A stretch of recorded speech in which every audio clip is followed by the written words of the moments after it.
Kimi, top 5 biggest taxpayers sa Quezon City. May karapatang mangwestiyon sa flood control projects.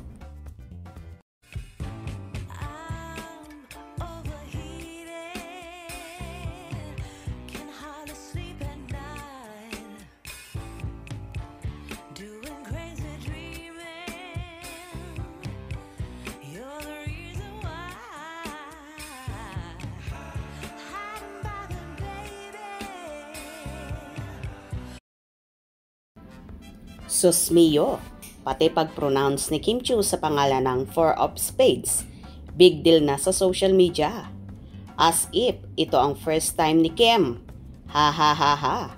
Ayaw ngang tantanan si Kim ng ibang netizens na naghahanap yata talaga ng ibang pag-uusapan para i-divert ang ibang mga kontrobersiya sa di umano'y pagnanakaw sa mga proyekto sa flood control projects.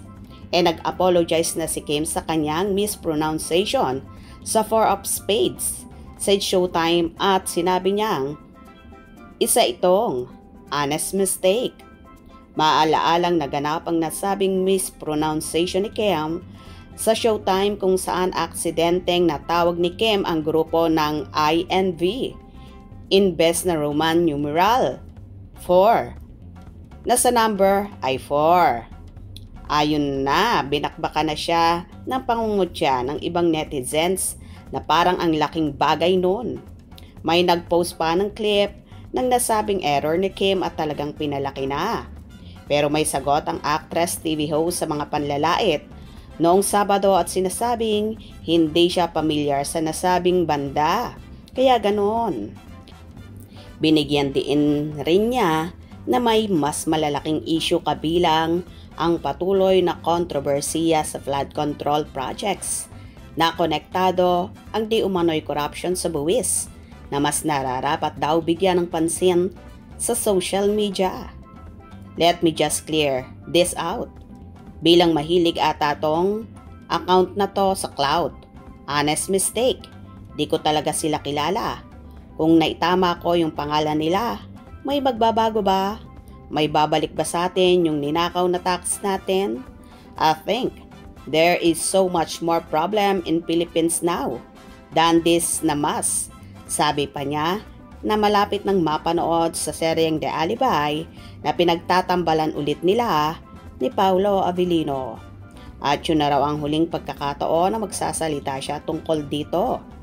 This will be the last time I answer this.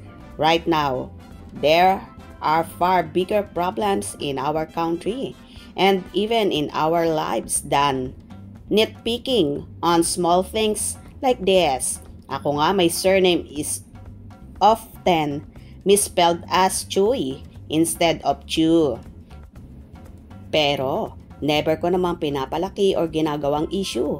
Ang hirap sa iba, instead of lifting each other up, we pull one another down. Crab mentality. Hirit pa ni Kim. Dagdag pa niya. Kaya walang pinagbago ang Pilipinas. Sana mas piliin na lang nating magtulungan para sa ikauunlad ng lahat. Mas kailangan ng bansa natin ang boses mo doon sa tunay na laban, sa tunay na problema, sa tunay na kalaban. Pare-pareho tayong lumalaban sa buhay ng patas. Be considerate, be kind. Ang kabuang tweet niya. Nasa top 5 sa biggest taxpayers ng Quezon City si Kim. Number 1 si Vice Ganda. Number 2 si Catherine Bernardo. Number 3 si Dingdong Dantes. Number 4 si Kim. And 5th si Julia Barreto.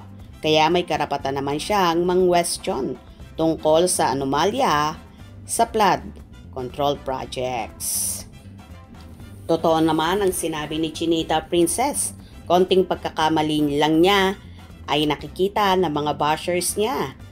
At talaga namang mas malaki pa ang kinakaharap ng problema ng bansa kaysa mga isyong ganito. Kaya pwede ba tigilan niyo na si Kimi? Dahil wala naman siyang ginagawang masama sa lahat ng tao. Hope you enjoyed. Please subscribe for more info.